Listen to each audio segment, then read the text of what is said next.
오병이어의 기적에 관한 4대 관점. 3. 오병이어의 기적에 참여된 사람들은 누구이며 그들은 왜 그토록 예수님의 말씀에 집착하는가? 마가복음 6장 32절에서 33절 말씀. 오병이어는 신약 성경에 나타난 많은 기적 가운데 대표적인 사례가 되고 있습니다. 그만큼 규모가 크고 방대하며 수많은 사람들에게 동시에 일어난 역사적 사건이었기 때문이었습니다.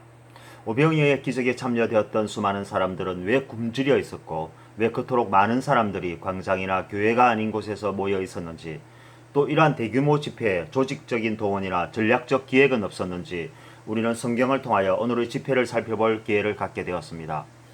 오병이어의 기적은 세례 요한의 죽음 이후에 나타난 첫 번째 사건이었습니다. 한 시대를 존경받고 위대한 지도자로 쓰임받았던 세례 요한의 죽음으로 모든 기독교의 운동은 정지되거나 쇠락하는 듯 하였습니다. 그러나 예수님의 능력과 출현으로 기독교는 더욱더 굳건하여졌고 예전보다 더 많은 무리의 수가 예수님을 향하여 집중하였습니다. 오늘 오병이어에 참여되었던 사람들도 제자들을 통하여 치유받았던 사람들과 마을 곳곳에서 생업을 이루는 보편적인 사람들이었습니다. 이 가난한 사람들이 자기의 생업을 스스로 포기하고 예수님의 말씀을 듣기 위하여 몰려들기 시작하였습니다. 성경은 예수님과 제자들이 이들을 조직적으로 동원하지 않았음을 증명하고 있습니다. 오히려 예수님은 하루 종일 말씀 전가하는 일로 인하여 피로가 쌓여 있었고 이들을 피하기 위해 급히 배로 강 건너로 이동 중이었습니다. 특히 예수님께서는 정치 활동을 하는 것이 아니라 천국의 복음을 전파하는 것이었기 때문에 진실성 없는 인위적인 인원 동원 그 자체를 부정하고 있습니다. 그런데 그럼에도 불구하고 수많은 사람들은 예수님의 말씀을 더 듣기를 간청하였고 예수님을 만나기 위해 강을 우회하여 먼 길을 돌아 달려서 예수님을 쫓아갔습니다. 그들은 행여 예수님의 배가 먼저 도착하여 예수님이 다른 곳으로 갈까 염려한 나머지 급히 달리게 된 사람들이었습니다. 그들은 아침부터 굶주린 상태로 있었고 달려가기엔 역부족인 여자들과 아이들도 함께 있었지만 서로 힘을 합하여 예수님께로 달려간 사람들이었습니다.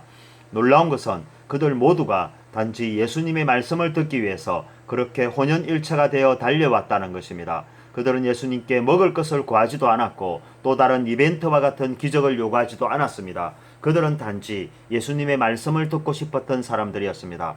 한두 명도 아닌 장정만 5,000명에서 수만 명에 이르는 남녀노소들이 자기 자신의 모든 일상을 정지하고서라도 하급히 달려와야만 하는 이유는 무엇이며 또 이들은 모두 어떤 사람들이었을까요? 마가복음 6장은 예수님의 고향인 나사렛을 방문하는 것으로 시작하고 있습니다. 두 번째 고향 방문이었던 예수님은 고향 나사렛에서 환영받지 못하였다고 마가복음 6장 4절은 기록하고 있습니다. 예수님의 부모님을 잘 알고 예수님의 요아기와 청소년기를 함께 보냈으며 지금도 여전히 그의 형제들과 함께하고 있는 지역 주민들의 입장에서 예수님을 이해하기란 정서적으로 쉽지 않은 선택이었을 것입니다. 나사렛 사람들은 예수님을 인정하지 않았습니다. 그들은 오히려 예수님이 진실을 왜곡하고 있다고 생각하였습니다. 그래서 그들은 예수님을 철저히 배척하였습니다. 사실 예수님은 고향에서 많은 권능의 은혜와 자비를 베풀려 하였습니다. 그러나 그들 가운데 어느 누구도 예수님을 원하는 사람이 없었습니다. 예수님이 곳곳에서 베풀었던 치유와 권능도 거부하는 사람들이었습니다. 예수님의 권능은 권능 그 자체가 목적이 아니었습니다. 그것은 사랑하는 백성들에게 사랑의 증거의 표시이며 믿는 자들의 구원을 위한 도구인과 동시에 예수님에 대한 믿음을 위한 것이었습니다. 이러한 중요한 세 가지를 거부한 나머지 나사렛의 사람들은 이러한 중요한 세 가지를 거부한 나사렛의 사람들의 무지가 천국으로 가는 결정적인 걸림돌이 되었다는 점에서 안타까울 뿐이었습니다. 그리고 예수님의 고향이 아닌 다른 곳에서 만난 사람들은 나사렛과 정반대의 모양으로 나타났습니다. 그들은 열광적인 팬이었고 생업과 직업과 끼니도 그럴 정도로 예수님의 말씀에 열정을 보여주었습니다. 이 사람들은 예수님의 권능을 받은 제자들이 지역의 곳곳에서 행하고 가르친 교훈들에 대하여 믿음을 갖기 시작한 사람들이었으며 그 말씀을 통하여 생활에 변화를 가져온 사람들이었습니다. 그래서 언제 다시 만나게 될지 모를 예수님을 갈망하며 예수님의 피로와 가로를 알면서도 도보로 먼 길을 달려가 계속해서 말씀을 쫓아간 사람들이었습니다. 이 사람들은 그들의 가족과 함께 동참되었고 생업을 쉬어 돈을 벌지 못하며 먹고 마시지 않아도 말씀으로 배부른 사람들이었습니다. 바로 이와 같이 은혜에 참여된 사람들에게 오병이어의 기적은 예수님의 사랑의 극치를 보여준 선물과 같은 것이었습니다. 수많은 사람들은 말씀을 통한 치유와 회복뿐만 아니라 오병이어의 기적이라는 역사적인 사건에 함께 동참함으로써 후대 영원히 기록될 그리스도인의 정인이 되어 성경 속에 살아있게 되었습니다. 오병이어의 기적에 참여된 사람들은 첫째, 고향 나사렛 사람들과 달리 예수님을 배척하지 않고 환영한 사람들이었습니다. 나사렛 고향 사람들은 인간 예수만의 형상을 기억하고 있었습니다. 예수님은 인간으로서도 완전한 분이시지만 또한 성자 하나님으로서도 완전한 분이십니다. 이러한 예수님의 신인신성을 몰라서되 알려고조차 하지 않았던 나사렛 사람들과 달리 이 사람들은 예수님의 말씀을 믿었고 신앙하였습니다. 그들은 예수님의 제자들이 행한 치유를 목격하였습니다. 그리고 그들 자신이 치유되고 회복되어가는 체험을 하였습니다. 그래서 그들은 예수님을 환영하였고 예수님의 열광하는 팬이 되었습니다. 오병이어의 기적에 참여된 사람들은 둘째, 예수님의 복음을 듣고 영접한 사람들이었습니다. 복음은 들음에서 난다고 하였습니다. 종이가 귀한 시절 업으로 살아가며 자손 대대로 업으로 연명해야만 했던 사람들이었습니다. 언제나 하청민으로서 존경받지 못하였으며 관심의 대상도 아니었습니다. 그런 그들에게 예수님은 친히 다가가셨습니다. 제자들과 함께 그들의 고민과 질병을 치유하고 회복시켜 주었습니다. 그것은 어떤 대가와 조건도 없는 오직 하나님의 은혜로만 이루어진 것이었습니다. 언제까지나 변방의 사람으로만 살아가야 했던 그들에게 예수님은 이제 꿈과 희망이 되었습니다. 그래서 그들은 예수님을 구주로 영접하였습니다. 예수님의 말씀은 그들의 생활보다도 중요한 것이 되었고 먹고 마시는 의식조보다도 중요한 것이 되었습니다. 그래서 그들은 아침부터 늦은 오후까지도 자리를 지키며 말씀에만 집중하고 있었습니다.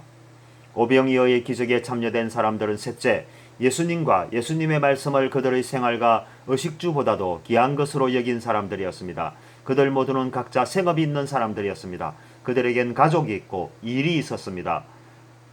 자녀들은 해야 할 일이 있고 주부들은 가정에서 밥을 지어야 하는 사람들이었습니다. 그러한 사람들에게 변화가 일어났습니다. 그들이 살아가고 있는 한 도시가 예수 그리스도라는 한 분으로 인해 모든 것이 정지되어 버렸습니다. 그들이 가장 중요하게 생각하며 살았던 의식주와 생업의 문제가 하나님의 말씀 앞에서는 아무것도 아니라는 것을 깨닫게 된 것입니다. 왜 이런 일이 가능한 것이었을까요? 이것이 바로 하나님의 기적이라는 것입니다.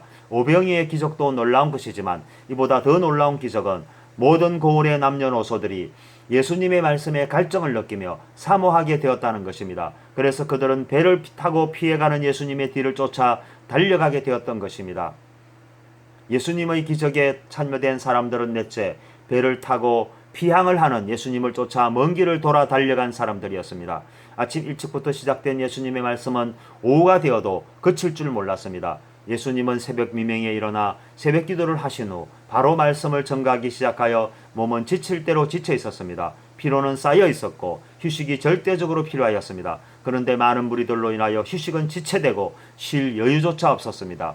때문에 예수님은 무리를 떠나 제자들과 함께 배를 이용해 강 건너로 가려고 하였습니다. 그래서 예수님께서는 바삐 움직여 배를 타고 강을 건너고 있었습니다. 이를 발견한 많은 사람들이 예수님이 강을 건너 다른 곳으로 가버릴까 염려하였습니다. 무려 2만 명이나 되는 사람들이 배를 이용해 강을 건너간다는 것은 사실상 불가능하였기 때문에 사람들은 먼 길이지만 육지를 이용하여 돌아가기로 하였습니다. 그러나 돌아가는 길을 걸어서 가기에는 너무나 먼 거리였습니다. 그래서 사람들은 아침부터 끈이를 걸은 데다가 힘이 들었지만 뛰어서 가기로 하였고 사람들은 뛰었습니다. 그들은 말씀의 능력과 가치를 체험한 사람들이었습니다. 그래서 끼니를 굶고도 예수님을 만나러 가는 길이 힘들지 않았습니다. 먼 길을 돌아가야 하지만 그래도 힘겨워하지 않았습니다. 조금도 쉴 틈 없이 뛰어가야만 예수님을 만날 수 있지만 불평하지 않았습니다. 때론 아이들을 업어야 하고 여자들을 부축하고 환자들을 돌보며 가야 하지만 기쁨이 있었습니다. 왜 그랬을까요? 왜 사람들은 그렇게 뛰고 굶으면서까지 달려가는 것일까요? 그것은 오직 하나, 예수님을 만나기 위해서였습니다. 이와 같이 다섯째, 오병이어에 참여된 사람들은 한결같이 예수님을 만나려는 사람들이었습니다. 그들은 단지 예수님을 사랑했습니다. 예수님의 말씀을 사모하였고 그분과 함께 있는 것이 즐거웠습니다. 그래서 그들은 달렸습니다. 생업도 버렸습니다. 일도 버렸습니다. 친구의 결혼식도 가지 않았습니다. 집을 사는 일도 포기하였습니다. 땅을 파는 일도 하지 않았습니다. 그들에게는 오직 예수님만 보였습니다. 강 위에는 수많은 고기잡이 배들이 있었지만 그들에게는 오직 강을 건너가시는 예수님만 보였습니다. 이것이 그들을 움직이게 한 이유며 모든 것이었습니다. 여섯째, 오병이어에 참여된 사람들은 예수님의 말씀을 듣고 또 듣고 싶었던 사람들이었습니다. 예수님을 향하여 달려온 사람들은 말씀을 들어온 사람들이었습니다. 예수님의 말씀을 못 들은 사람들이 아니라 이미 들었던 사람들이었습니다. 그 사람들이 또 듣고 싶어서 달려온 것입니다. 예수님의 말씀은 그들에게 희망이 되었고 삶이 되었으며 모든 것이었습니다. 그래서 그들은 예수님의 말씀을 듣기 위해 끊임없이 달려온 것입니다. 일곱째, 오병이어의 기적에 참여된 사람들 가운데 오병이어를 가지고 있는 사람이 있었고 그가 말씀에 의지하여 그것을 남김없이 내어놓았습니다. 장정만 5,000명에 달했던 사람들이었습니다. 여자와 노인들과 아이들을 포함한다면 적어도 2만 명에 이르는 많은 무리들이었습니다. 그 많은 무리 가운데 오병이어를 가지고 있는 사람이 있었습니다. 보리떡 5개와 물고기 2마리를 가지고 있었던 사람은 다름 아닌 어린 소년이었습니다. 욕심 많고 식탐이 심한 어린 소년이 말씀에 의지하여 그가 가진 것을 남김없이 내어놓았다는 것이 오병이어의 중요한 핵심입니다. 재성을 가진 어린아이였을 때는 떼를 쓰고 욕심을 내며 어리광을 부리는 보통의 소년이었습니다. 그러한 소년이 예수님의 말씀을 들은 후 소년은 변하였습니다. 예수님께 드리는 것을 기뻐하였고 자신의 것을 모두 주께 드릴 수 있는 것이 행복했습니다. 그래서 소년은 나서서 제자들에게 헌신하였습니다. 자신의 것을 따로 남기고 드린 것이 아니었습니다. 모든 것을 남김없이 모두 드림으로써 예수님의 말씀을 그대로 실천하였습니다. 이것이 오병이어의 기적이 가지고 있는 가르침이고 교훈이었습니다. 여덟째, 오병이어의 기적에 참여된 사람들 모두가 기적의 도시락을 함께 나누고 먹었던 사람들이었습니다. 소년의 오병이어는 단순히 한 소년의 것이었지만 그것을 바친 오병이어는 이제 예수님의 오병이어가 되었습니다. 사람들이 보았고 눈앞에서 기적은 현실로 다가왔습니다. 사람들이 나누고 먹은 오병이어는 소년의 오병이어가 아니라 분명 예수님의 오병이어였습니다. 사람들은 세상이 주는 음식을 먹은 것이 아니라 예수님이 주시는 천국의 음식을 함께 나누고 먹고 있는 것입니다. 이것이 오병이어의 기적 가운데 기적이라는 것입니다. 하나의 도시락은 분명 세상의 도시락이었지만 그것이 주께로 가져갔을 때는 주께서는 세상의 도시락을 천국의 도시락으로 변화시키고 바로 그 천국의 도시락을 먹는 사람은 모두 예수님의 말씀을 사모하여 먼 길을 돌아 달려온 사람들이었다는 것입니다. 그들에게 나누어진 예수님의 오병이어를 배불리 먹고도 12강줄이나 남아있는 예수님의 도시락을 선명하게 바라보고 있습니다. 모자람이나 부족함이 아닌 없는 것이나 마찬가지였던 한 세트의 오병이어가 예수님께로 가져갔을 때 일어나는 기적은 바로 말씀을 통한 하나님의 선명한 역사라는 것입니다. 4. 오병이어의 기적이 남긴 것과 의미하는 것은 무엇일까요? 마가복음 6장 42절에서 44절 말씀. 오병이어의 기적은 우리에게 무엇을 남기고 있으며 또한 그것이 의미하는 것은 무엇일까요? 마가복음 6장에서 오병이어의 기적은 세례 요한의 죽음만큼이나 비중이 크게 나타나 있습니다. 오병